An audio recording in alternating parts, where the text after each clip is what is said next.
Welcome back to my channel.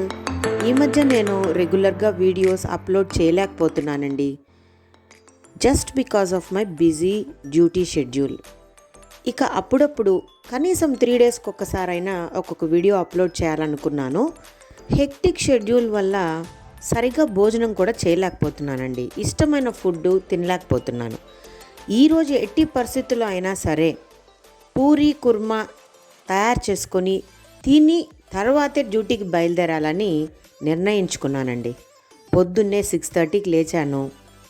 ముందుగానే వలిచి పెట్టుకున్న green పీస్ని శుభ్రంగా వాష్ చేసి పెట్టుకొని కుక్కర్ పెట్టి ఆయిల్ పోసి సన్నగా తరిగిన ఉల్లిపాయ ముక్కలు కరివేపాకు వేసి బాగా వేయించుకున్నానండి. ఆ తర్వాత మిక్సీలో ఒక పెద్ద టమోటాను మెత్తగా గ్రైండ్ చేసుకొని అందులో కలిపేశాను. ఇలా చేస్తే మనకు టమోటో పులుపు అనిపించదనమాట. అదే ముక్కలుగా వేసామనుకోండి పుల్లగా ఉంటుంది. ఇప్పుడు తగినంత పసుపు, కారం, ధనియాల పొడి వేసి బాగా కలుపుకొని ఆయిల్ బాగా పైకి తేలాక వలిచి పెట్టుకున్న గ్రీన్ పీస్ అంటే పచ్చి బఠానీల్ని అందులో యాడ్ చేశాను.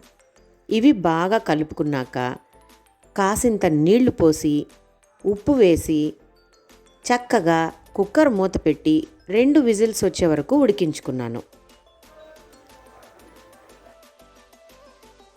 పొద్దున్నే హడావిడి లేకుండా ముందు రోజు నైటే నేను పూరీ పిండిని తడి పెట్టేసుకున్నానండి. హ్యాపీగా బాక్స్లో వేసి మూత పెట్టి ఫ్రిడ్జ్లో పెట్టేసుకున్నాను. అరగంట ముందు బయట తీసి పెట్టి కాస్త రూమ్ టెంపరేచర్కి రానిచ్చి రౌండ్ పూరీలను ఒత్తుకున్నాను.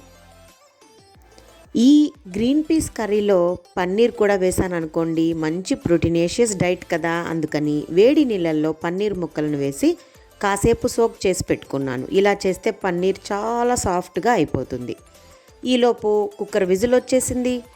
కర్రీ కాస్త ఉడికిపోయింది. కాస్త నీళ్ళగా ఉంటుంది కాబట్టి ఈ టైంలో పన్నీర్ ముక్కల్ని యాడ్ చేసి కొంచెం చిక్కబెట్టుకుంటాను. గ్రేవీ కాస్త థిక్ అయ్యే లోపల పూరీలన్నీ ఒత్తుకునేసానండి. గ్రేవీ కూడా థిక్ అయిపోయింది. చివరగా నేను కాస్త గరం మసాలా వేసి కొత్తిమీర గార్నిష్ చేసి స్టవ్ని ఆపేశానండి. Yummy green peas paneer kurma ready అయిపోయింది. అంటే పచ్చి బఠానీ పన్నీర్ కుర్మా. దీనికి కాంబినేషన్గా బాగా పొంగిన వేడి పూరీలు. ఇంతకన్నా ఏం కావాలండి? సో ఏది ఏమైనా సరే కొంచెం ప్లానింగ్ మనం చేసుకున్నాం అనుకోండి, కుకింగ్ చాలా ఈజీ అయిపోతుంది. పొద్దున్నే పూరి కుర్మా చేయాలా, అమ్మో నా వల్ల కాదనే వాళ్ళకి నేను చెప్పే సలహా, ముందు రోజు నైటే పూరి పిండిని తడిపి ఫ్రిడ్జ్లో పెట్టేసుకోండి. మనం చేయాలనుకున్న అరగంట ముందు తీసి రూమ్ టెంపరేచర్కి రానిచ్చి పూరీలను వత్తుకొని చేసుకోవచ్చు. ఆ తర్వాత ముందుగానే పచ్చి బఠానీలను వలిచి పెట్టుకున్నామంటే, పన్నీర్ కూడా మార్కెట్ నుంచి తెచ్చి ఫ్రిడ్జ్లో పెట్టేసుకున్నామంటే, వేడి నీళ్ళల్లో వండే ముందు పన్నీర్ ముక్కలను వేసామనుకోండి, పన్నీర్ సాఫ్ట్గా అయిపోతుంది. ఇక పచ్చి బఠానీ కర్రీ చేసుకొని అందులో పన్నీర్ను కూడా మిక్స్ చేసుకొని గ్రేవీ చేసుకుంటే పొంగిన పూరీలకు కాంబినేషన్గా ఈ గ్రేవీతో పాటు తింటుంటే ఆహా ఏమి రుచి అంటామండి. మీరు కూడా ఒకసారి ట్రై చేయండి. నా టేస్ట్ మీకు నచ్చినట్లయితే తప్పకుండా లైక్ చేయండి ఈ వీడియోని, అలాగే షేర్ చేయండి.